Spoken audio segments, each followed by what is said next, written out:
시청자 여러분 안녕하십니까. 박물관 색대 육군 기계화 학교를 찾아왔습니다. 다시 한번 여기 그 기갑 장비 전시관에 왔는데요. 여러분 기억나십니까?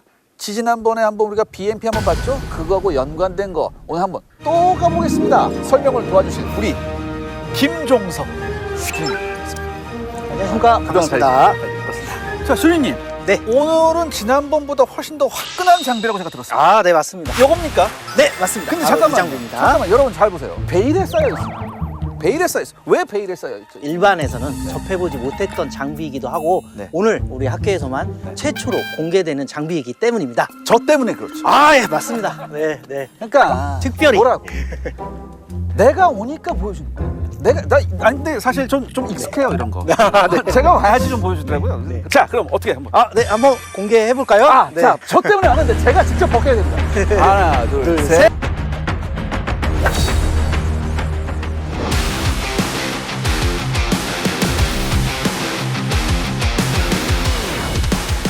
(1995년) 1차 불금 사업의 일환으로 네. 러시아로부터 들여온 T-86 전차입니다. T-86 전차. 자, 그렇다면 이제 아까 주님께서 이게 불곰 사업에 의해서 1995년에 들어왔다고 네, 맞습니다. 말씀하셨는데 네. 불곰 사업 어떤 사업이었나요? 1차, 2차 불곰 사업으로 이루어져 있는데요. 네. 바로 러시아에 있는 장비를 러시아의 차관 대신에 들어온 장비가 되겠습니다. 야, 이게 여러분 이거예요. 러시아가 우리한테 돈 빌려갔거든. 돈 빌려갔는데 이자를 못 갚았어.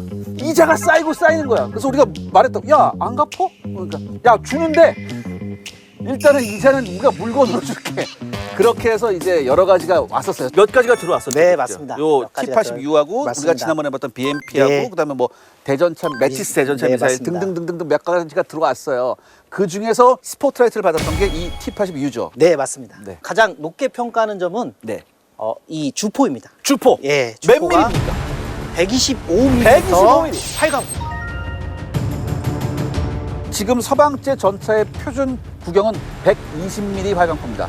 5mm가 더 크죠? 네, 맞습니다. 왜 큽니까? 가장 근본적인 이유는 네. 전시 상황에서는 적의 폭탄을 노획해서 우리가 사용할 수 있는데 이 125mm를 사용함으로 인해서 적 폭탄을 노획해서 쓰지 못하게 하려는 그런 의도가 분명히 있고, 실제로 우리나라에서 사용을 해보니까 유효 사거리가 약 2km 정도 나옵니다. 2km면 우리가 현재 운영하고 있는 K-1 전차와 같은 유효 사거리로 우리나라 지형 특성상 사용하는 데는 아무런 문제가 없었습니다.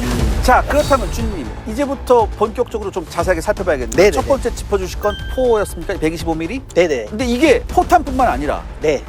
대전차 미사일도 쏠 수 있어요. 아, 맞습니다. 네. 대전차 유도 미사일이 네. 같이 탑재되어 있습니다. 아. 9M119라는 대전차 유도 미사일인데, 이 대전차 유도 미사일은 유사거리 5km 내에서 700mm까지 균질 아변 맞습니다. 관통할 수 네네네, 있죠. 할 수 있고, 네. 전차 포탄과 함께 대전차 유도 미사일을 같이 발사해서 전차나 장갑차를 제압할 수 있도록 만든 장비가 되겠습니다. 그러면 그 대전차 미사일은 어디에서 나가요? 아, 포미에 똑같이 포탄하고 똑같이 넣어요. 그래서 이걸 딱 쏘는 거예요. 그러니까 그런 면에서 보면 굉장히 뭐 합리적이라고 볼 수 있는데, 주인님, 이게 장전 방식이 자동 장전 방식인데 캐로젤 방식이잖아요. 네, 맞습니다. 여러분, 캐로젤 방식이 이게 포탑 주변을 이렇게 세로로 쭉 서 있어요. 원래 날탄은 이게 길어야지 관통력이 좋거든. 근데 세로로 서 있다 보니까 이 날탄 심이 길지가 못해요. 그래서 이 관통력이 떨어지거든, 서방제에 비해서. 그래서 어쩔 수 없이 궁여지책으로 한 거예요. 네. 앞에서 말씀하신 것처럼 네. 이 캐로젤식 자동장전 시스템이 포탑 아래에 네. 바스켓 정대, 그러니까 원형 컨베이어에서 그렇죠. 네. 돌아가면서 네. 탄이 삽입되는 이런 네. 원리로 돼 있는데, 네. 이게 무려 분당 6에서 8발 정도까지 발사가 되고, 이 근접해 있는 탄종의 경우에는 7초 이내 장전이 가능한 매우 굉장한 장전 속도를 자랑하고 있습니다. 그렇죠. 네. 그런데 우리 K2 전차에는 캐로젤식이 아닌 맞습니다. 버슬형을 했죠. 맞습니다. 이유가 뭡니까? 가장 중요한 건 승무원의 안전성을 고려한 방식입니다. 이게 무슨 얘기냐. 포탑 주위에 얘가 있으니까 대전차 미사일이 뚫고 들어왔을 때 얘가 유폭이 돼요. 뚜껑이 이쁘게 따집니다. 그리고 그 안에 있는 모든 승무원이 직사를 해버려요.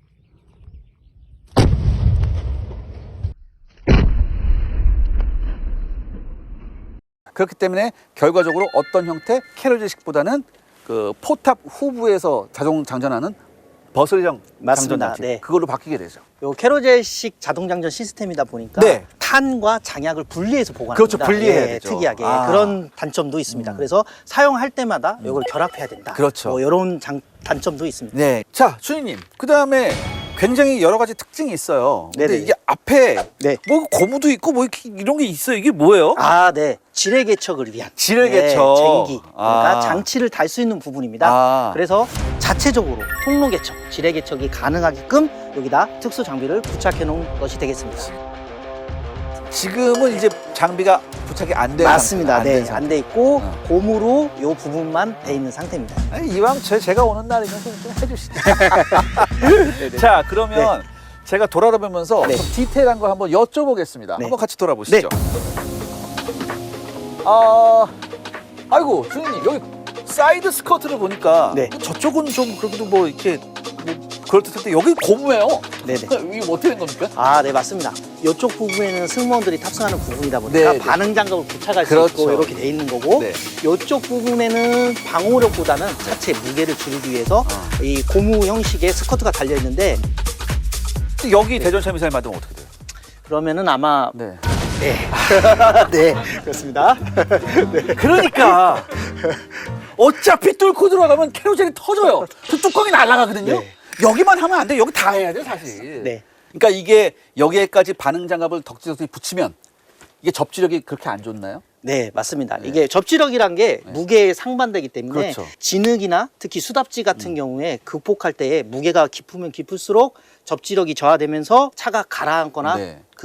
그런 지형을 극복하지 못할 수가 있습니다. 자, 그 다음에 볼 게 굉장히 중요한 점인 것 같아요. 이게 뭐냐면은 포탑에도 굉장히 독특한 요게 뭐가 이렇게 나와 있고요. 그 밑에도 이렇게 이제 스커트가 계속 달려 있습니다. 이게 뭘까요? 아, 여기에 실제로는 네. T86부터 새롭게 적용된 네. 콘탁트 5라는 반응 장갑이 부착되는 위치입니다. 반응 장갑. 네, 그래서 반응 장갑이라 하면 네. 적의 포탄이 날아왔을 때 포탄을 비껴 나가게 하는 또는 그 반응 장갑을 통해서 먼저 네. 포탄이 터지면서 네. 안에 피해가 없게끔 안에 승무원을 보호할 수 있게끔 해주는 그런 장비가 되겠습니다. 아, 그렇죠. 그러니까 여러분들 여기서 이렇게 생각하시면 됩니다.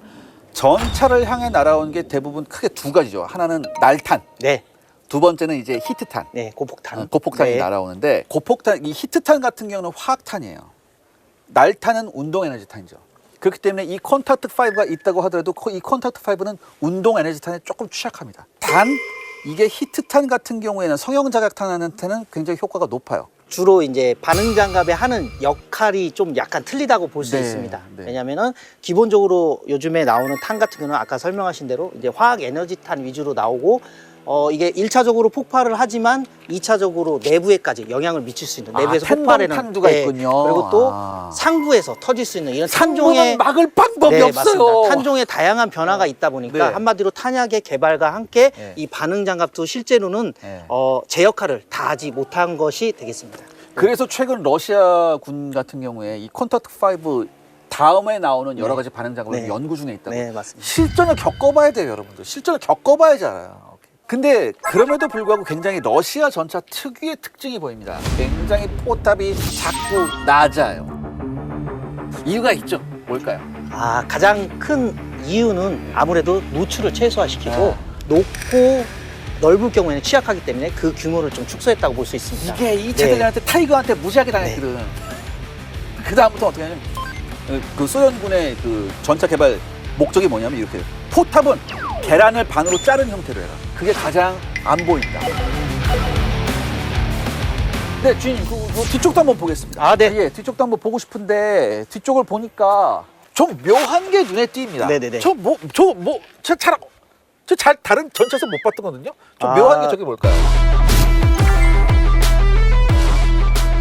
T86의 가장 특징적인 것이 네. 바로 잠수도함입니다. 아, 이 네. T86가 잠수도하는 게 굉장히 좋다는 얘기를 네, 들었어요. 맞습니다. 이 T86은 5m 이내에서 잠수도가 가능한데 가장 우수하다고 T86에 자랑하는 점은 바로 밀폐력입니다. 밀폐. 네, 잠수도하 능력이 시간 제한 없이 무한으로 갈 수 있다는 것이 가장 큰 특징입니다.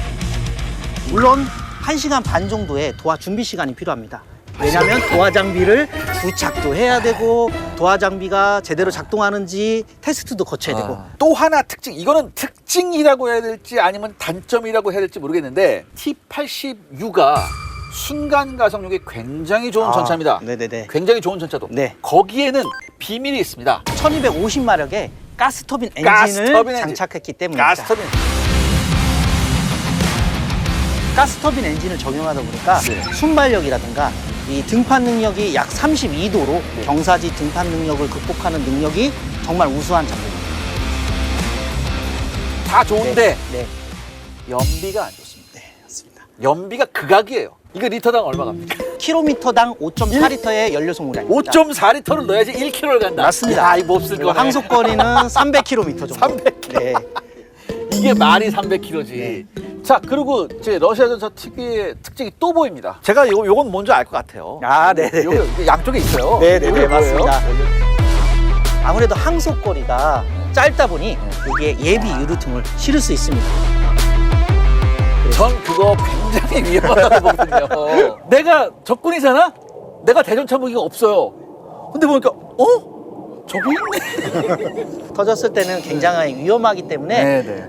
그런 것도 있지만 실제로 장거리 기동을 하다 보면 연료가 필요할 때가 반드시 필요합니다. 그러다 보니까 연료 드럼 2드럼을 실을 수 있습니다. 그럼 무려 400리터의 연료를 적재할 수 있어서 아마 이렇게 만들지 않았나 싶습니다. 네. 야, 여러분들 제가 솔직히 말씀드릴게요. 이거 쓰면 그냥 우리 K1, K2 쓰세요. 그러면 자, 이렇게 해서 T80U를 우리 김종서 주님과 함께 알아봤습니다. 자, 주님, 마지막으로 이 T80U는 우리한테 어떤 영감을 줬을까요? 이 T80U의 자동장전 시스템이라든가 네.